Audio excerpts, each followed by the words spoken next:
Partai Nasdem menjadi partai politik pertama yang resmi mengajukan sengketa pemilu 2024 ke Mahkamah Konstitusi.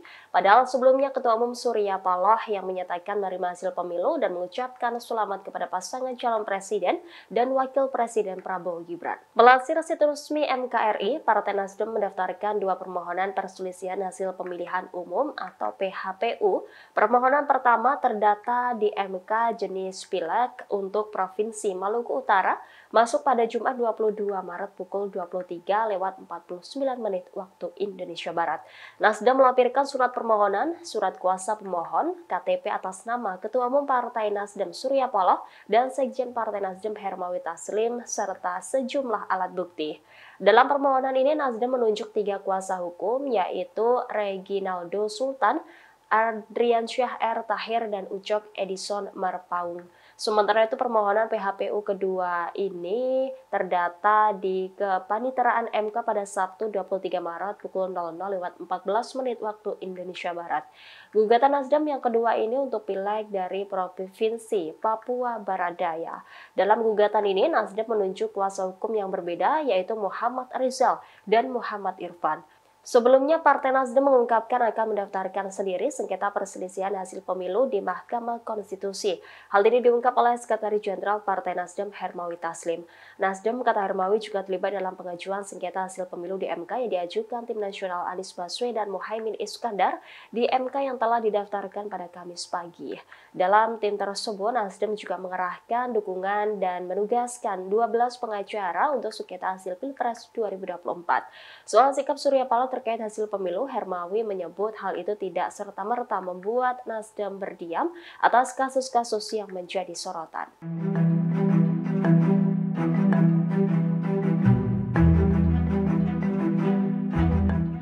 Partai Persatuan Pembangunan atau P3 akan mengajukan gugatan sengketa ke Mahkamah Konstitusi. Langkah ini merespon hasil pemilu 2024 yang menyatakan P3 gagal lolos ke parlemen. Pelaksana tugas Ketua Umum Partai P3 Mardiono menyampaikan sejumlah arahan kepada semua kader parpol dalam menyikapi hasil pemilu 2024. Ia meminta semua kader P3 menghormati hasil rekapitulasi KPU RI yang menunjukkan Partai Kaba itu hanya meraih suara 3,87%. Mardiono juga meminta kader serta caleg untuk tenang dan fokus. Pasalnya DPP P3 akan mengajukan gugatan ke MK karena menemukan adanya selisih suara dengan real count internal, di mana dalam real count internal disebut P3 lolos ambang batas parlemen 4%. Juru bicara Mardiono, Imam Priyono, menyebut persiapan gugatan ke MK merupakan ikhtiar bagi P3 untuk menyikapi hasil rekapitulasi KPU. Segala sikap politik P3 lanjut dia akan dikonsolidasikan secara internal melalui musyawarah sesuai anggaran dasar atau anggaran rumah tangga P3. P3 ingin mengembalikan suara yang hilang dengan menggugat ke MK. Menurut Ketua DPP P3 Ahmad Baidowi, P3 semestinya sudah bisa mencapai 4,04% suara. P3 disebut memiliki bukti dan data yang sangat lengkap untuk dibawa ke Mahkamah Konstitusi. Your Excellency, it's a great honor for me, Mr. President. Great honor to be speaking to you, sir. Presiden terpilih Prabowo Subianto menerima ucapan selamat via telepon dari Presiden Amerika Serikat Joe Biden pada Jumat 22 Maret malam. Joe Biden mengaku turut berbahagia melihat pencapaian Prabowo Subianto di pemilihan Presiden 2024 dan memberikan selamat atas pencapaian itu. Joe Biden juga mengharapkan hubungan bilateral yang semakin kuat ke depannya di bawah pimpinan baru Indonesia. Biden sebelumnya juga mengucapkan selamat kepada Prabowo dalam sebuah surat tertanggal 12 Maret 2024. Your Excellency, it's a great honor for me, Mr. President. Great honor to be speaking to you, sir. A great honor.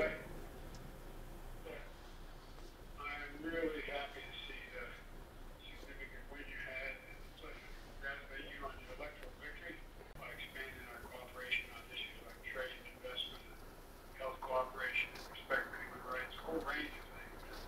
And I think we can accelerate Indonesia's clean energy transition. So we want to be a partner. Yes, sir. Yes, sir.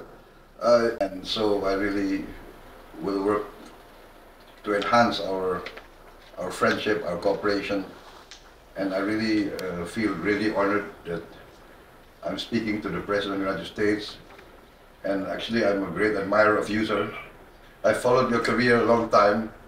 I'm a great admirer of you, sir.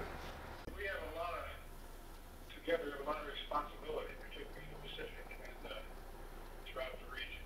So I'm really, really looking to be able to stay close with you. Thank you, sir.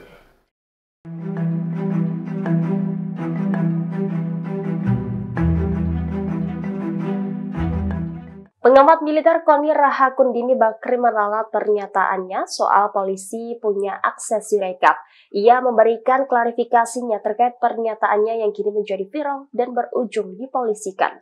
Saat dihubungi pada Sabtu 23 Maret, Koni Bakri mengaku pernyataan itu berawal dari pernyataan salah satu mantan Wakapolri saat berdiskusi soal pemilihan presiden. Dia mengaku ada salah paham atas pernyataan tersebut dengan dalih diskusi yang sangat seru hingga memecah konsentrasi. Ia mengaku telah menanyakan kembali kepada orang yang hadir dalam acara saat itu.